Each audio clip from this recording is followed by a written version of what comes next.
Olá, amigos e amigas que acompanham este nosso grupo de reflexão bíblica São Jerônimo. Neste 15º domingo do tempo comum, iremos refletir sobre o texto do Evangelho tirado de Mateus, capítulo 13, versículos de 1 a 23, com a opção da forma breve, que compreende apenas os versículos de 1 a 9. Com esse texto, entramos no terceiro dos 5 grandes discursos de Jesus no Evangelho de Mateus, que é o discurso em parábolas, o qual ocupa o capítulo 13 praticamente todo.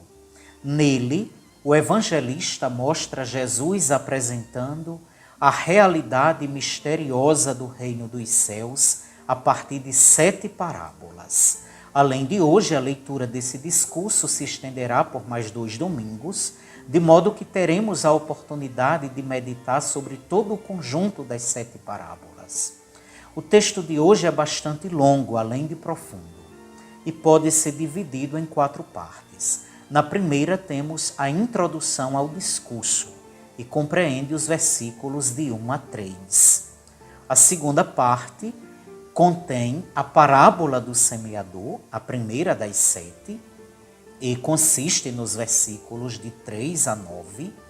A terceira parte contém as motivações e finalidade do discurso, compreendendo os versículos 10 a 17, e a quarta parte é a explicação da parábola do semeador para os discípulos, o que compreende os versículos de 18 a 23.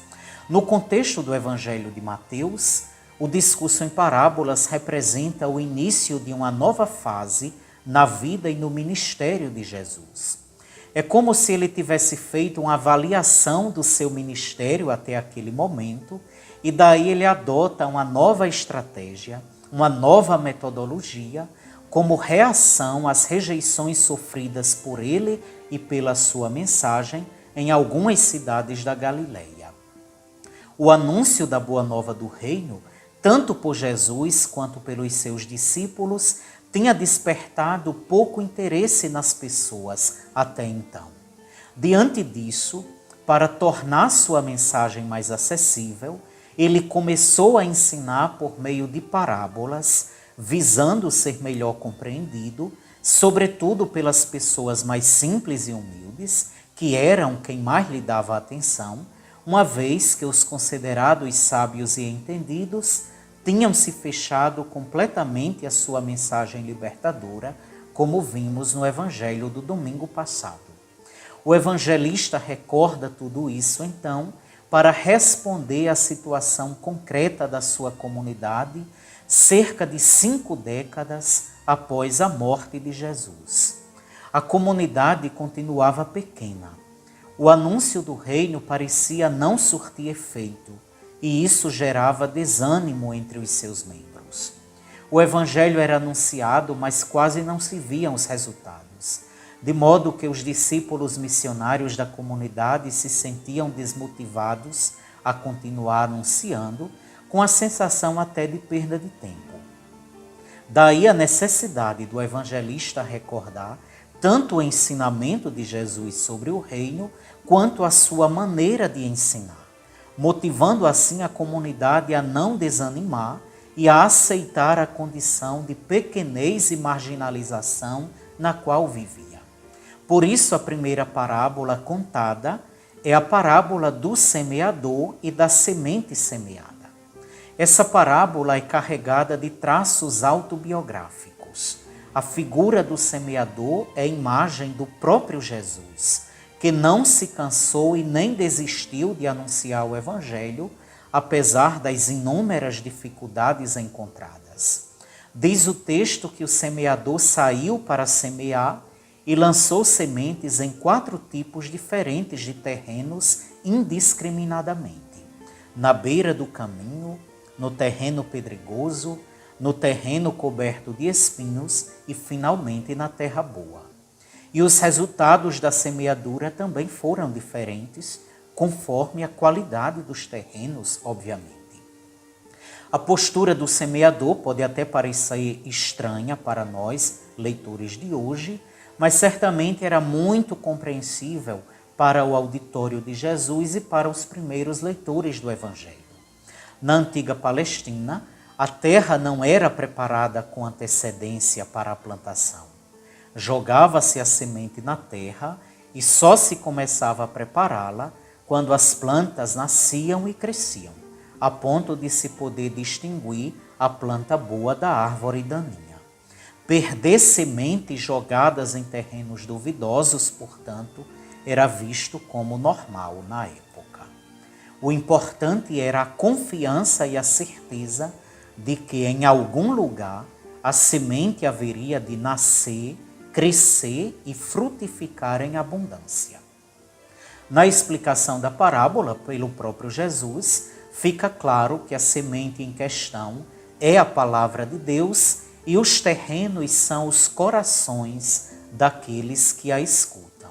O bom semeador semeia até mesmo onde a perspectiva de colheita é pouca ou até inexistente. E Jesus fez isso ao ensinar de cidade em cidade da Galileia, sendo rejeitado e até humilhado tantas vezes. E assim devem fazer seus discípulos em todos os tempos.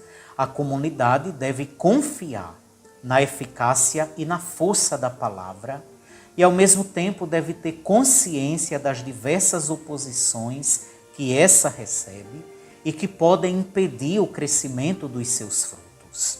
É inegável que a palavra tem uma força transformadora incrível, representada na parábola pela quantidade de frutos produzidos pela semente caída em terra boa, sendo capaz de produzir a base de 100, 60 e de 30 frutos por semente, como diz o texto no versículo 8. Essa imagem exageradamente abundante dos frutos é uma demonstração da eficácia e da vida em plenitude que receberão aqueles que aderirem ao projeto de Jesus. A colheita surpreendente, sem frutos por semente, como diz o texto, só é possível para quem confia na palavra e se abre completamente aos valores do reino. Mais do que descrever 4 categorias de pessoas, os 4 terrenos da parábola são advertências e indicações que cada discípulo e discípula pode comportar em si as 4 situações de acolhida ou resistência à palavra que é lançada a todas as pessoas sem distinção.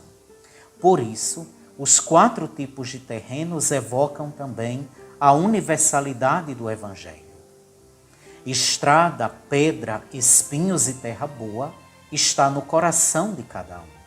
Por isso é importante que estejamos em processo de conversão permanente, para que em nosso coração possa prevalecer a terra boa e assim a força da palavra se torne realidade e, consequentemente, o mundo seja transformado, humanizado, conforme o projeto originário de Deus.